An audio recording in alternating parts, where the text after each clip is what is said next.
Welcome back to Lake of Isles here in North Stonington, Connecticut for the 2012 America Sky Men's Golf Championship. Brian Irizarry, your host. Today we'll feature a couple different stories. We'll first catch up with the head coach of Sacramento State, Chris Hall. His team was in the lead after round one with two top individuals. We'll also catch up with the conference leader.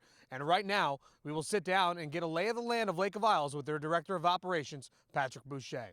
So it's a very unique facility for this area. We're having a resort course and a private course. We also have our own Troon Golf Academy on property, so it's a very unique facility for the area. When Reese was given this piece of property, Reese Jones did a great job designing it with the topography that's here, and it's a very challenging test out there, as the guys would say today.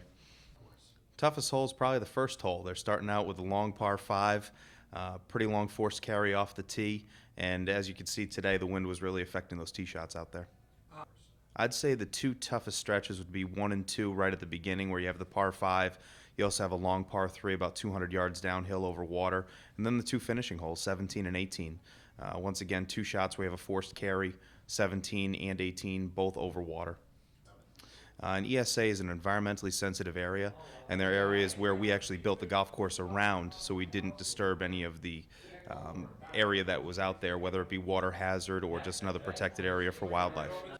And ESA, if it impedes your swing at all, the path of your swing or your stance, you do get mandatory relief from it, free relief.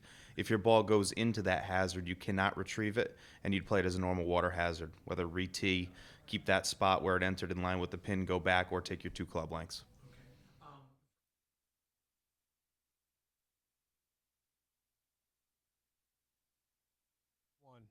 Here at Sacramento State, head coach Chris Hall. You guys are in the team lead. You got two individuals in the lead too as well. Why were you guys so successful in round one? I would just say the group of guys we have, they're grinders out there. I mean, our front 9 scores weren't that great, and our guys knew where we were kind of sitting them when we were out there, and they knew there's some birdie holes in the back 9. They just kept their game in front of them and put it to charge and made a lot of birdies on the back 9 to keep us in it. So. Obviously 5 guys that you need to rotate through. Let's say a guy's doing very good and a guy's struggling. How do you kind of, cipher through who gets attention? With most of our 5 guys, this is our oldest squad we have here. The youngest player is a sophomore, and they're very mature, and, we kind of don't rotate too much. We don't give too many guys much attention. We kind of let them go out there and play their game and, focus on certain holes out there that need help on shots, mostly the par 3s. We did well on the par 3s yesterday. I think we played them only 1 over. So, there's a couple holes out there we'll stay on, and some players, if they are struggling, we'll stay with them a little bit. But most of the time, they just go out and play their own game. Just like them, they have to make the in-game adjustment. You don't know the course either. So how do you give expert advice to them, even though you have no idea, you're just kind of watching the lay of the land? Yeah, I wouldn't say much expert advice. Most of it's just course management. Okay. We focus a lot on that and just keep the kids staying in the present, where they're at, and hit one shot at a time. And most of that game, I mean, they're the ones hitting all the golf shots, and they're the ones putting the score on the board. But my job is basically, keep them focused and keep them patient out there and one shot at a time. So the old cliche. So, yeah. Well, congratulations on the good start. Best of luck here in day 2. Thank you very much. All right, that's the head coach, Chris Hall, here from Sacramento State.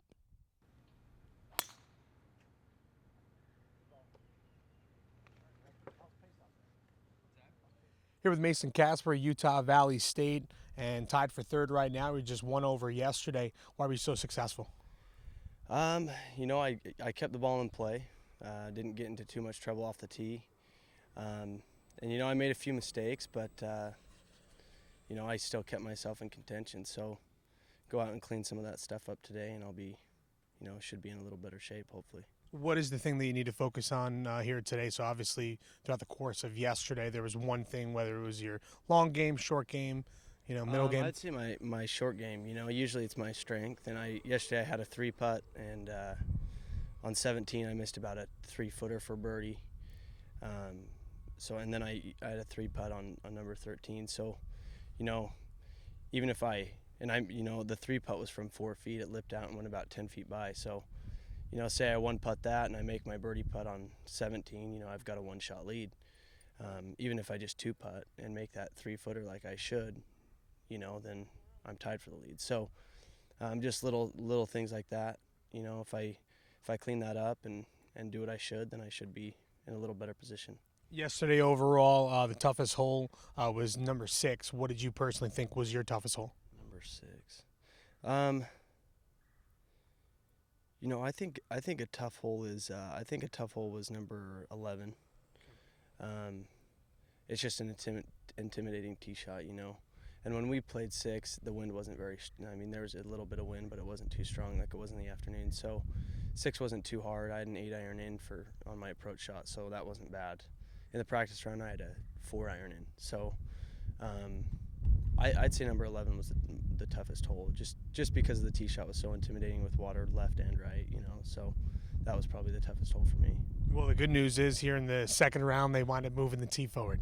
Oh, did they? They did. Well, that's great. That's great news. Thanks for telling me. No problem. Well, congratulations on a good round yesterday. Good luck here today. Appreciate it. All right, that's Mason Casper, Utah Valley State. We'll get some more information throughout the course of the day. So some of the new information we have here for round number 2, as we mentioned there with Mason Casper. Holes number 2, 7, and 11 wind up getting their tees moved forward. Number 13 wind up moving back. And yesterday's toughest hole was number 6. After round 2, here's a look at the team leaderboard. Sacramento State stays at the top with Houston Baptist, and then Hartford following suit in second and third. Utah Valley University in fourth. Seattle tied with Texas Pan American in 5th place, and Texas Pan American actually made the biggest jump of them all. I wind up going from 9th into the top 5, jumping 4 spots. Let's go ahead and take a look at the rest of the bottom of the bracket. You got Northern Colorado and Weber State tied for 7th. Binghamton, you got Bakersfield, North Dakota, and Chicago State University. Let's go ahead for the teams and go into the individuals. Cameron Rapley of Sacramento State wound up getting a mirror image of what he had in round 1, shooting a 71 here in round number 2. And then he had a couple teammates to join him. Jordan Weir and Ryan Williams of Sacramento State holds a strong lead, 1-2-3. Then Utah Valley University making a big push. Braden Eckerson along with Mason Casper. The biggest jump was Braden Eckerson going from 10 to 4. And then if you keep on going down, you got Andy Arians, who went from 16th to 8th. So he actually trumped Erickson, and below Arians, you have Jordan Herzog, Rob Sibley, and Wally Gonzalez of the Hartford Hawks that round out the top 10. That wraps up our round 2 coverage here from Lake of Isles. Coming up tomorrow, we'll have the final results as well as interviews with the conference team and individual champions. For the America's Sky and HartfordHawks.com, I'm Brian Irizarry.